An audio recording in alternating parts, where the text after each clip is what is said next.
How about that? How about that? We didn't have to remind you. I know, I have a big note here. Okay, I have that's right, I gotta do it here too. Yeah, I've got a short 6-minute video to show. But the one thing that I want to bring up before we go to that is we're considering going to the Duke Gardens tomorrow. And I know there's some people that won't be able to go.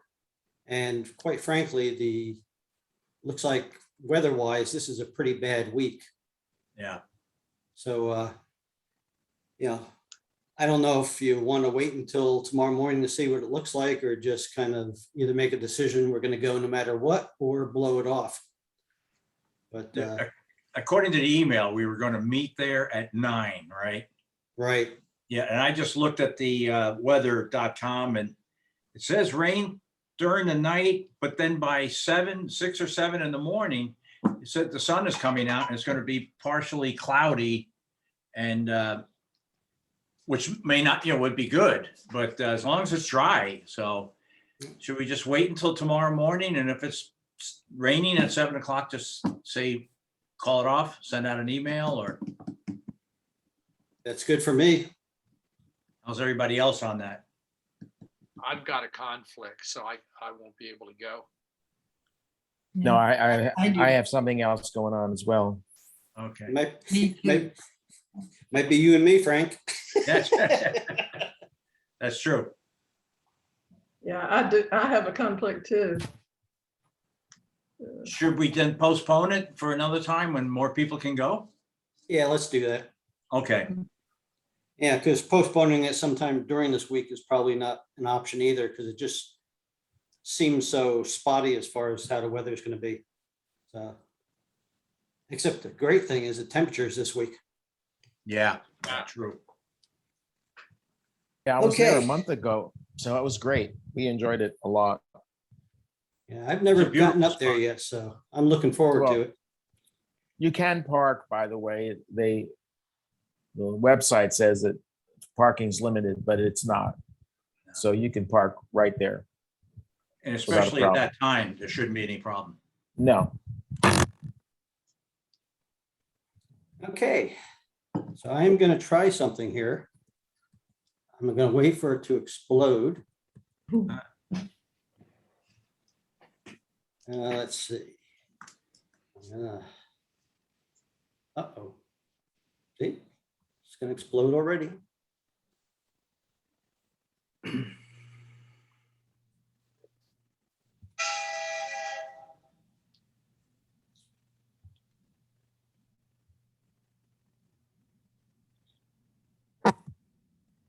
Yeah, just give me a second here. I'm gonna.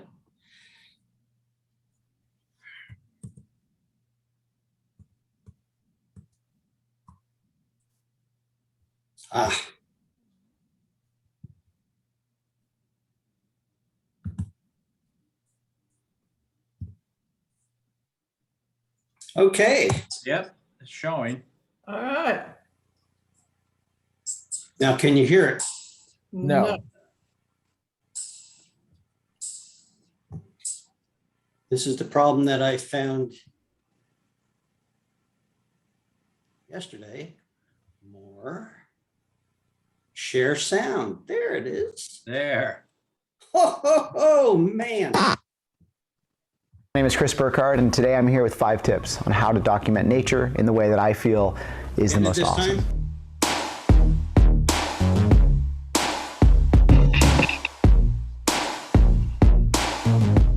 Tip one, door polarizer. Really simple. This is just a filter that is right on the front of your lens, and it spins like this. And the reason it spins is because it will cut reflection from a reflective surface like water, and it will bring out contrast in something like a sky, white puffy clouds, blue sky. It actually makes it and enhances the contrast there. what I love about this is anytime that I'm shooting from the air, or I'm trying to really get that true pure color out of the ground, even a landscape that's just been freshly watered, a lawn or something along those lines, it'll bring out a deeper shade of that color underneath that reflective surface. So this is always in my camera bag. This is something I use all the time, and really one of my absolute go-to pieces of equipment. Tip number 2, you are shooting and it's midday and the sun is out and the sun just looks like this gross blob, and you're like, you know what I really want to do? I want to make that sun a little more interesting. I want to make a sun flare, or a sun star as it's called. Well, the best way to do that is to use the f-stop of f16 or higher. Usually f16 to f22 is the sweet spot. Why? Because as you dial down that f-stop, you're basically making the hole smaller, and when the sun comes through, it's creating a star-like effect. It's a really effective tool. It's something that works really well. And I would also suggest that a wide-angle lens, like a 16 to 35, something like this, is a lot easier to do it than a 70 to 200. You don't need to go all the way to f16, but that's typically where it starts to occur. Tip number 3, scale. What is scale? Well, when I'm documenting a landscape, especially something that's just pure texture, a river from far away, or some mountain, and there's mountains around it, you don't know how big this thing is. You don't know how big this tree is that you're shooting. So having a person or a thing in that landscape or in that shot really adds to the scale. A lot of times there's maybe a road that weaves through and there's these massive trees next to it. You don't really know how big those trees are unless you kind of see a car weaving through that. A lot of times for scale, a subject as a human being is great because we all relate to that size. We understand that ratio. If I'm shooting from the air and I'm shooting a river, I really love seeing an animal in there. Or maybe there's a boat moving through, or any kind of tiny subject that just gives you a little feeling of like, oh, I get it. I know what we're looking at. And now all of a sudden, the image kind of comes to life in some way.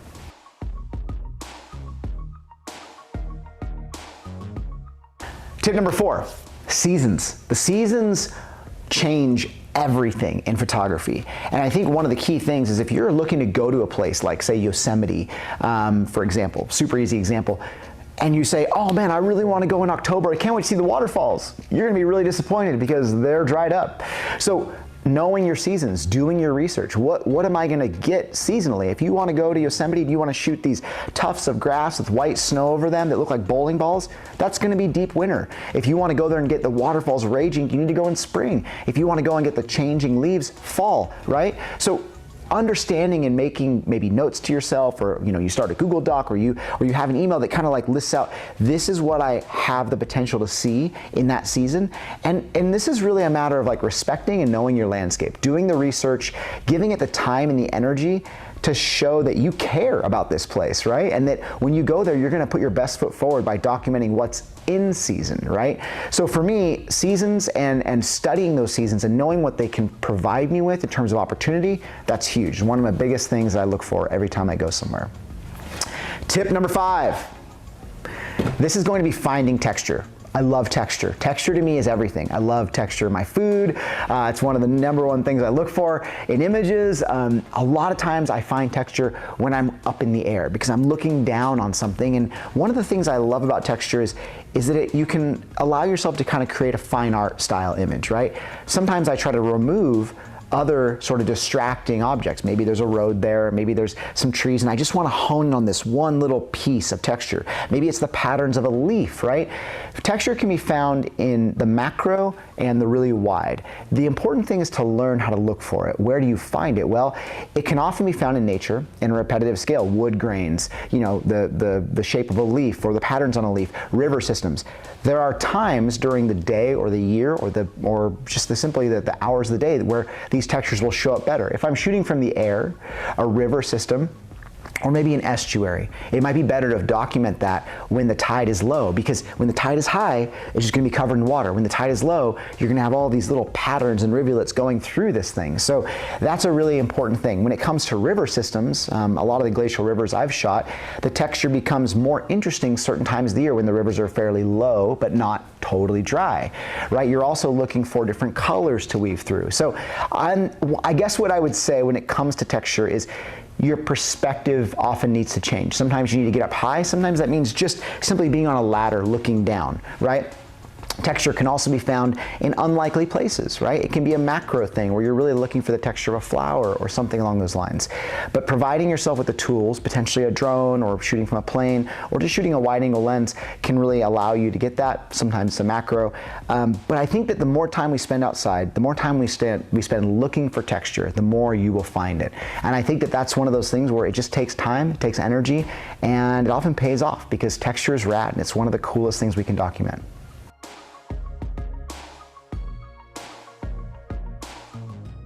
I'm Chris Burkhardt, and thank you for sitting here with my 5 tips on nature photography and how to find the most radical image you can. Cheers.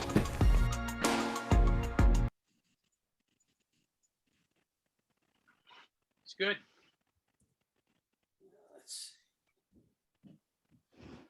What was like the last image and the ones, how did it get those? It looked like it was water, but it was water that maybe was a lengthened exposure, but then there was a plane and the plane, I don't understand what was that?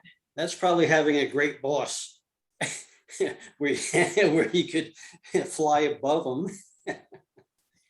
But I think what he was mentioning at one time was getting there at the right time of the level of the waters. And I think that must be some probably root system underneath them. Yeah, I could never figure it out. It was just, you know, kind of an astonishing image. I'm sure he put the plane in there because it's appeared in several photographs. Very well could have, yep. That could have been a macro shot with planes put in it. But the one thing, you know, that we've talked about quite a bit was circular polarizer. You know, the ability, you know, to be able to use those to control the reflections and even the coloration, the saturation of some things. So, yeah, it's anything here that's kind of brought out anything to anybody. Awesome photograph. Yeah. Well, like when he's talking about the textures and the seasons, you know, that's something that I've heard a lot on a lot of videos, is where people will pick maybe a really great place local. And what they'll do is they'll go back many times.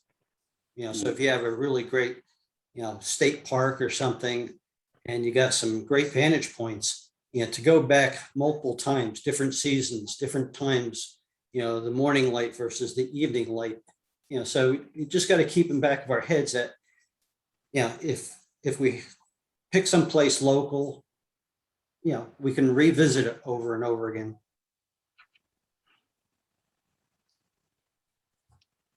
The sun flare, talk about the sun flare a little bit.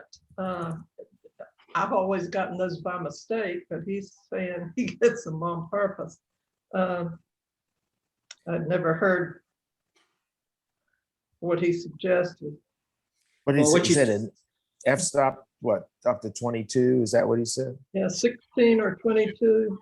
Right, because what happens is when you get to F16, F22, those higher numbers, the actual inside, the blades of the lens become smaller and smaller. And it gets to a point where light doesn't come perfectly through them and it creates that flare.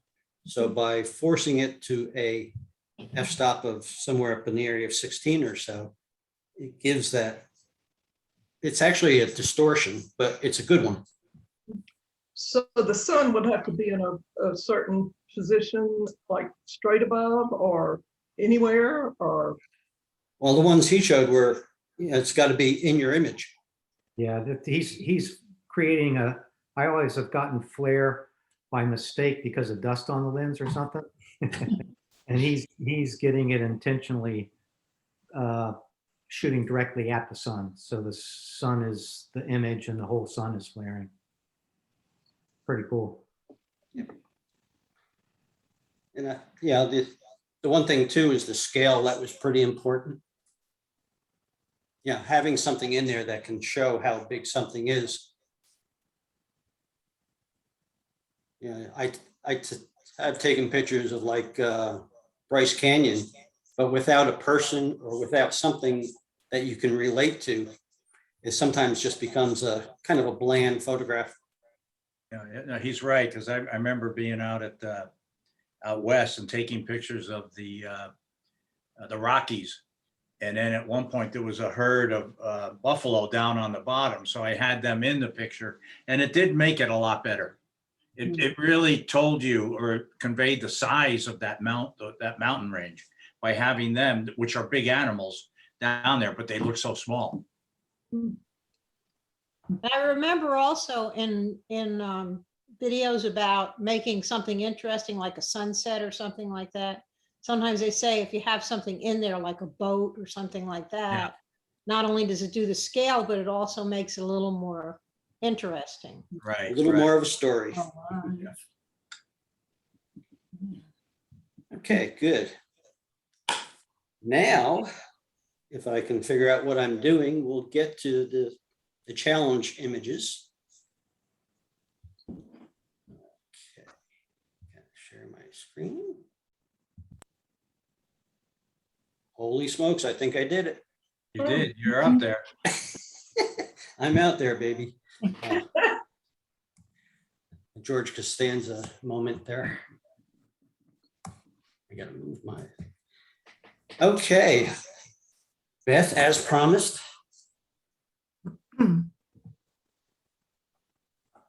Thank you. Well, So this is the before, Okay. right? And first of all, I appreciate being able to go first. I have to leave to go to work, but I really wanted to participate as much as I could. So when I leave, I've got to go to work. But so this was the before, and the question, there was a lot of discussion about that flower that was out of focus on the left-hand side. And Bill tried to use his Bill tried to use his AI for me to bring it into focus, and there was just no way to do it. So, and also I was concerned about the different shades of pink. They weren't uniform. So I got around that in two ways. One was I simply cropped out that image, the flower that wasn't in focus. And then I did black and white. And then Bill also suggested the stem as it comes down. When I cropped, it kept going off, and he suggested to shorten it. So I tried to do that as best I could. And in the end, I'm happier with this, but honestly, I would have tried working with a different bleeding heart image, but since this is the one I sent you guys, this is the one I worked with, and this is what I came up with in the end. Bill, could you put the before back up again? Okay. Oh, I see. Yeah, the stem you cut off. Yeah. No, I like the second image. I like the fact that, you cropped it. So now that water droplet sitting on the leaf is much more noticeable. Prominent. Yeah. Yeah. Oh, yeah. And then chopping them off. Oh, yeah. You see it down there. You can see a reflection in it at this point. Oh, yeah. Yeah. I thought that was you. I thought you were looking in the water droplet there. And then going to the black and white, I think added a lot. Yeah, it makes it look almost like it's frozen. It gives it a whole different look. Yeah. Definitely. Much more dramatic, but I can see if you want to, like a greeting card thing. The other one has a different feel. It's just two different things. Oh, yeah. Definitely. Definitely. And I personally do not mind the left-hand-most being a little out of focus. Everybody knows that a close-up like that's going to happen. Right. Yeah, true. Hey Beth, have you tried using a polarizer when you're shooting the bleeding hearts? I don't know how to do that on my iPhone. Oh, I don't know if you. Yeah. I mean, I might be able to hold it up over the lens. That would be interesting to try. yeah. I'd be able to do. Mhm. So I'm happier with this than the other image, but I'm still, it kind of bothers me that one of the flowers kind of goes like this instead of all of them hanging straight down. But that I couldn't do anything about. Oh, Yeah. I like it that it's at an angle. Okay. Yeah. But I tried, I did add a vignette to try and give it some depth. Mhm. And I kind of liked how some of the angles fed in, you know, triangles. So there you go. Ah, it looks great. Very interesting. Very nice. Thank you All for the right. comment. Thank you. Move on. Mr. Seidel. Yeah, that's my mind. That's mine. That's my original. I'm hoping that's my original image. So yeah, so you can see on each side, I use a lens that really wasn't the right lens for the camera. It was before I got my new lens. So in the next picture, it will show where I cropped it. You should have it. There you go. Oh, So yeah. I cropped it and lightened it a little bit. And I thought about if I had the opportunity to take this picture again, I might have put more of the surrounding mountains in instead of just this, but this is what I've got anyway. So That's a good contrast, Bob. I mean, that diagonal line across it really is, it makes you focus on the mountain Yeah. and pulls you in. Good. Did And you, the texture. Bob, did you adjust the temperature on it? Because it looks. I did. Okay, yeah, all right. It looks. A Mac computer laptop, and it gives a few basics, and I did order elements, and so that's what I'm going to start using. But this is with my basic with Mac, and it only had 5 or 6 things I could do. Okay. And something that last photographer talked about, which was about the scale of things. You know, what's kind of interesting is in this section here, you can see the trees. But then when you even look over here, Yeah, you see there's those. a couple of trees there. So, you know, you see 2 different scales in there that actually kind of tells you how big that thing is. Right. Yeah, you're right. It is big. Is that in the snow patch on the top? This Are was those middle- people? mid-April in Yosemite. So, yeah, there's some snow. Yes. But are those people in the snow? I mean, I did not. I don't think so. Yeah, No. probably trees or something. Yeah. Trees on the top of that mountain. Yeah, Could be. I don't Yeah. know. yeah, they've been up there since November. That's right. Now, there was one version of this that Bob and I kind of played with in elements over at the Roost. I decided to leave it in here, Bob. Yeah, go ahead. Ooh, That Wow. gives it a total different temperature change. It does. Yeah. Warmed it up a lot. Not saying that it's any better, but No, it's good. it just gives a totally different feel to it. Mhm. And that's why I like- being able to play with that temperature or the white balance basically is that, you know, you can give it the different feels. Mhm. And It's this one, also Oh. nice to have that extra context on the left side. yeah. I like that. Yeah, I was going to say the texture on this one, I like that. The size of the mountain. And on that right side, you know, gently rolling down. Yeah. Good. That's great. yeah. Okay. Oh, Oh. here's, Oh, look at that. Yeah, actually, this is mine. Last time I had the waterfall and the bunny, And Graham went ahead and really put all the changes on it for all of us to see. So I thought that would be kind of boring to just, go ahead and show that again this time. So this is the before picture that I took about a week ago. And if you want to, and then you can see this is the after. Oh, that's great. Great cropping job.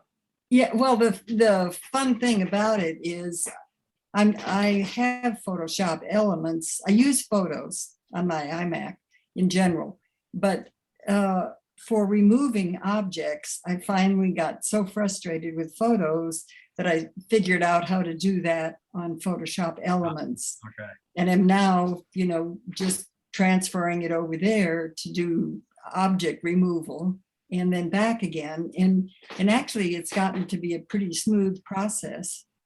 Makes such a difference instead of getting, I don't know about the rest of you, photos, but it's so easy to get smudges on that if you try to do anything big. So, Okay. Yeah, I've never used photos. you, I have it on the Mac.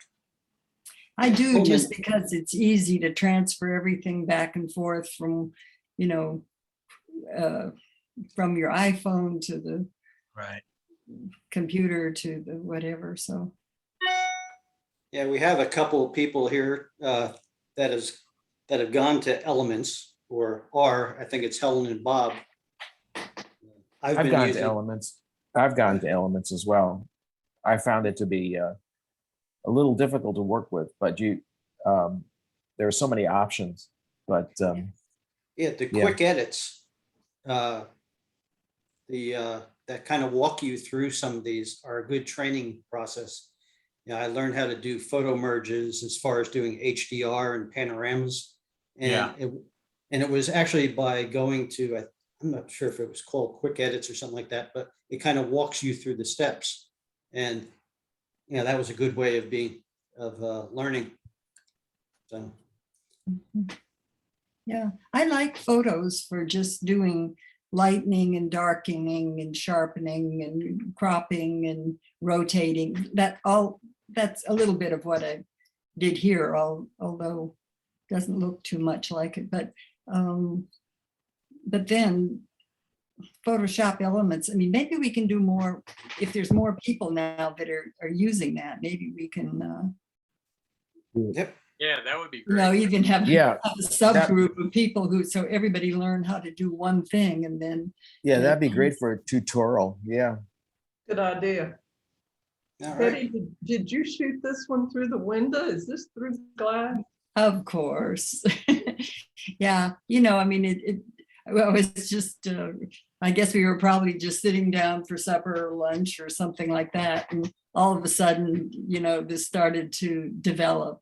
So I just grabbed the camera and, start shooting stuff. And then, of course, as you can see from the before picture, there were all kinds of branches in the way and stuff. So afterwards, had to sort of figure out what to keep.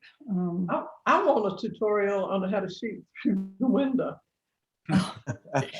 Well, first, the biggest thing is if you have a dog, which you don't have, you have to make sure the dog hasn't slobbered all over. The dog, if the dog sees me see something, the dog comes immediately up to the window too. And, so you get dog ears and you get smudges all over the window and stuff. But otherwise, it's a pretty easy, I'm sure it would be, have a different quality if it were not through the window, because no matter how much sharpening and all this, there's always some glare, some this or whatever. But, to try to get some action with wildlife, it's, I can't sit out in the backyard in a blind all day, Yeah. But Betty, the $1 million question is, did the bird share? Well, Give 'em the hook. this is, as Helen knows, because actually I took a whole sequence, and what I like to do is put together the story. And the first one was, this is the papa, blue jay, the father, and this little big one. The babies are getting really huge. They're almost bigger than the parents at this point, and they get pretty greedy. and they're always got their mouth open if they're around or whatever. And so the father really was kind of looking at him and saying, get your own food. You're a big boy now, and wouldn't give it to him for a while. And then you could see the father just sort of got sick of the whole thing and shoved the food down the baby's throat, just to keep him quiet. And so, the juvenile got what it wanted. Anyway, there's a 5 or 6 picture series with the story on it. Yeah. So that's kind of what this sort of picture is good for. It's a little story thing that you can send around all your friends, whatever. Yeah, that's a A little cool. cheerful, not politics, not bad news, just a story. Yeah, no, it's a great job. I like that. I like how you captured the smaller bird in that triangle with the 2 sticks. So do you have a picture of when it finally put the food in the baby's mouth? Yeah, I do. I'll send you, if anybody wants to see the series, I'll send it to you. It's the interesting thing about just saying the triangle thing. If you notice in the before picture, the stick that the juvenile is hanging on to is going the opposite direction. It's going to the right side. And when that was a bit of a problem to try to have that stick just end up at the end in the picture with nothing on it. So I rotated it so that the whole thing would go to the left, and I could crop it into one picture that wasn't too big and too much empty space, sort of thing. Good job with that cropping. Very good. Definitely. Yeah. There it is. Okay, yeah, that was mine from last week, and I remember that was taken out at Duke Garden. It was one of the cactus plants. So I just like the way that circle of yellow in the top with all of the branches coming out, kind of looked like a sun reflection, them coming through, and those were rays coming off of it. But then I was going to try to bring out the color a little more and darken the shadows so that you can't see anything in there. But then the more I thought about it, I thought, it's pretty boring the way it is.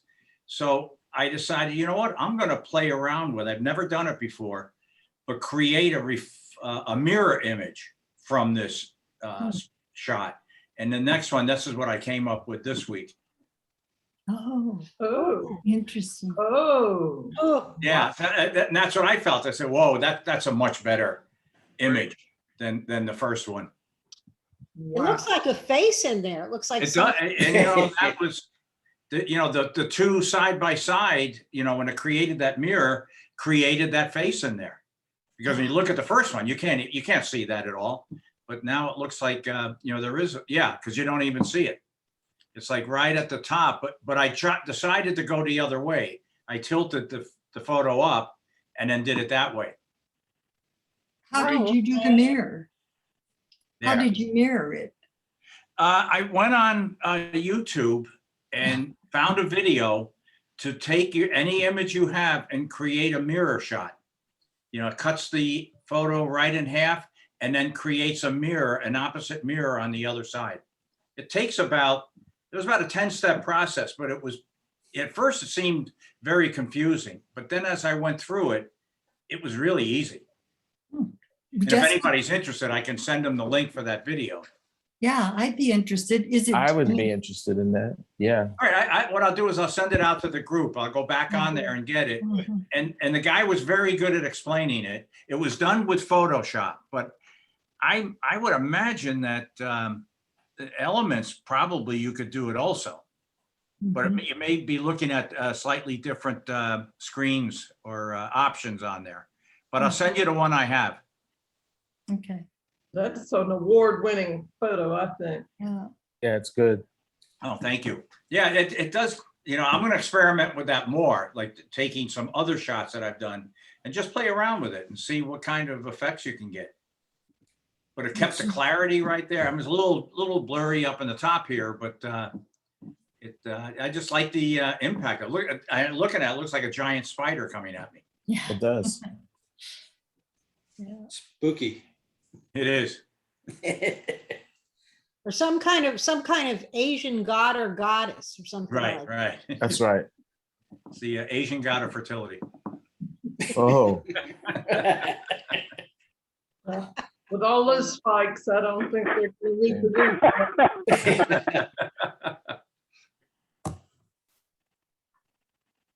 Oh, wow. I think that was me. Yeah, I think that was yours, Bill, right? Is that Bryce? Where is that? That's Bryce Canyon. Right. And this is one of those, I remember a friend of mine told me one time about some of the photographs he's taken at Bryce, is that you may get a wide shot like this, but you don't see the 1,000 people that are actually on the trails in between it all. Mm-hmm. You know, because the scale is just so huge. And this was one I didn't like because of the left top. You know, you're going from texture to non-texture. Mm-hmm.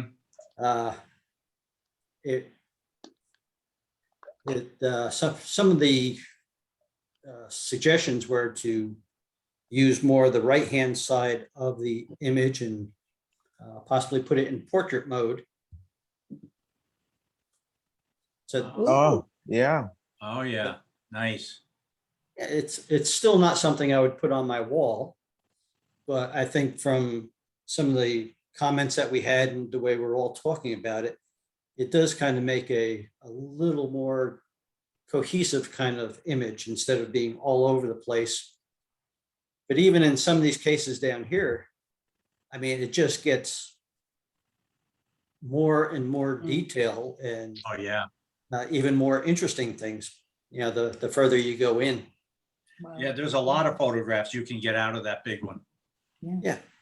And that's the thing with places like Bryce. I mean, they are just so massive, and especially with all these hoodies and it's, you know, you can see some of them in certain parts of the park that looks like people. You have certain ones that looks like little villages. I mean, it's an incredible place to visit if you haven't been there. It really is. Yeah, it's on my bucket list. I want to get out there. Yeah, You know, I I'd was say, thinking, what would look cool inside there if you had a hot air balloon going by? Talk about scale. Or maybe I'll get those airplanes from the other guys. That's right. Get that yellow airplane. was that the same color? Was that the natural color, or did you enhance it? I may have saturated it a bit compared to this. You know, this was the original, which nothing was done to at all. Okay. And when I went down, I seemed to warm it up a little bit, probably. Yeah. Maybe added just a little saturation. But I didn't do much. I mean, it was very, very minimal. And of course, in elements. Right. Okay. Oh, great job, Bill. Yeah, it's a good picture. Now this one, this was an evening shot out there at Bryce. Obviously, it was way too big as far as the scope of it goes. I think a lot of the suggestions were because of what's in the front. You know, you see some of those trees, they really don't add that much value to it. And one of the suggestions, I believe, was to change the size of it, you know, not just make it a 3:2, but, you know, make it a different format. So what I did, whoops. You know, what I did is I took out more of the trees in the front there. Then what I also did is I took a lot of the sky out, because the sky was kind of just there. You know, it wasn't that it was nice clouds in it. So what I tried to do is by cutting out some from the front and cutting out from the top, that now, you know, the eye would go, you know, probably more left and right and back around. But No, I like it. I like the shadows. Yeah. The layering in it.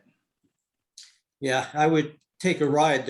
I forget how long the road is that goes into Bryce, and it goes to a dead end, and you have to come back out. Mm. And yeah, different times of the day was just spectacular. Mhm.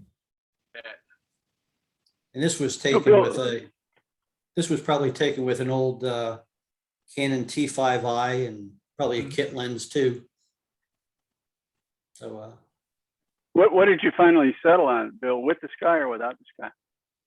without, you know, meaning just leaving the edge here, just Put for up context. your final decision. That's the final. This is the original here. Uh-huh. Yeah, So I don't understand. You did leave the sky in, or you took the sky out? did it not change? Yeah, Yeah, you Yeah, took some of the little- sky out. a little bit of The sky. sky is still in there. Yeah, just enough for context that there's mountains Uh-huh. out there. Okay. But I wanted to get a lot of the excess sky out of there just to Yeah, I see. keep it a little tighter. Mhm. Again, it's not one for the wall, but you know, there was improvement. Nice. Good pick. Okay, that is an early shot that I made when I first got my camera, and it was shot in RAW, and I cropped it heavily. And of course, as you see, it wasn't clear. There were a lot of specks and spots in the water that were distracting and so forth. Bill ran it through his new software, and I cropped it differently as you guys suggested. Hmm. Somehow I flipped it in the process, but it got a lot sharper, and it still has some issues, but it's getting there. Nice. That's nicer. I think. Yeah, much sharper. The Yeah, that's Bill's Yeah. sapphire. yeah, Yeah, you can see here. yeah. Oh yeah, Sharper. and Yeah, the feathers stand out. the eye is more pronounced now. Mhm. And a No, little bit of green looks nice at the bottom, I think. I could probably play with that more when I ordered elements, and I'll keep playing with that one and Yeah. try to get the log that he's standing behind so that it It's is all- all dark and light. There's only one thing you did wrong, Helen. You told people that you didn't know how you flipped it. I mean, yeah, You should say, oh, I changed it to looking to the right. yeah. That's right. I actually went back and thought about it, and I was trying to figure out how to crop the thing so that it would be in portrait. And I hit a few wrong buttons in the process. Found the portrait. I was just using the old Windows software to do all of that. And I hit flip in there, and by that time I was too frustrated to care. I decided it didn't hurt. Wow, that's amazing. That's great. Yeah, It has an Asian look to it a little bit. Mhm. Yeah. Mhm. All right. Oh, here's my favorite. My yeah. favorite's coming. My favorite is coming. Oh. Tom. Yeah.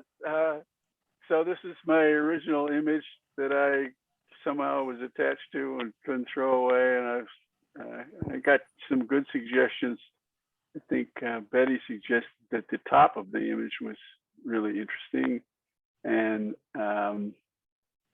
then let's see. And Bill used the phrase, he said, posterize it, and I thought that was interesting. And something else you said. Oh, and I think Beth said it reminded her, I don't know, somehow or another she thought about Andy Warhol. But anyway, this is the way I started with it, and I Okay, fooled Tom, around with it, and I Drum kind roll? of quick. Drum Pardon? roll. Oh, okay. Okay. Whoa, Oh, wow. Yes. that's Yes. cool. Wow. That is really cool. That's a So little thank Andy. you for thank you for the suggestions. And Wow. how did you do that? How did you posterize it? It was turned out to be really very simple. It happened in just a matter of seconds. Well, first of all, I took your suggestion and jetted the bottom of the thing, and cropped in, because I love those glasses. I know. Yeah. I cropped in on those funny glasses, and then I did a strong curves adjustment on it. This is in Affinity, and then went through the blend modes. The blend modes, they're not very satisfying. They're kind of cheating you. They're like kind of like filters, although they're non-destructive. And I just went through. I just started going through blend modes, and boom, I hit one of them, and it was just like, oh, that's crazy. Yeah. Yeah. That's good. It's really, I love the glasses. I love her mouth. It's Yeah. really, it's Yeah. good.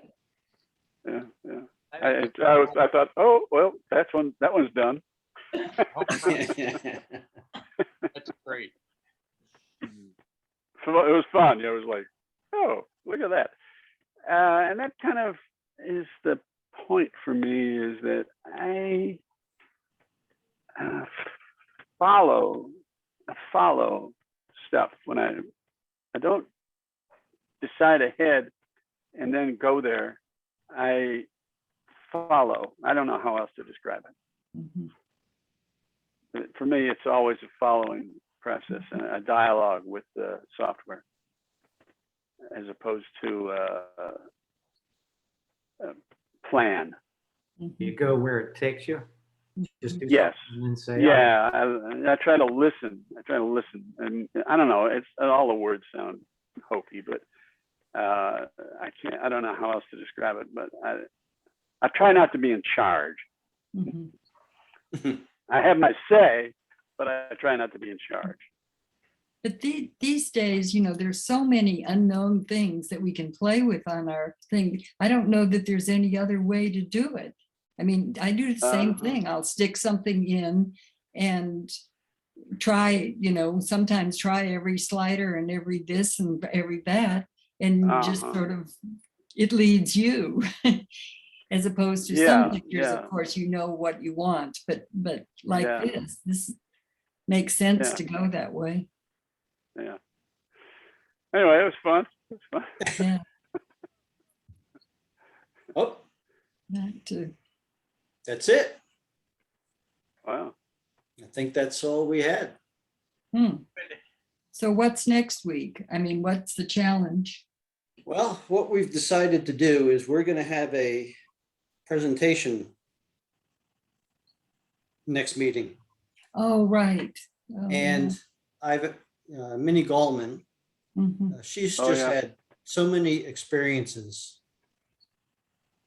in her travels, and she's going to be talking about night photography and astro.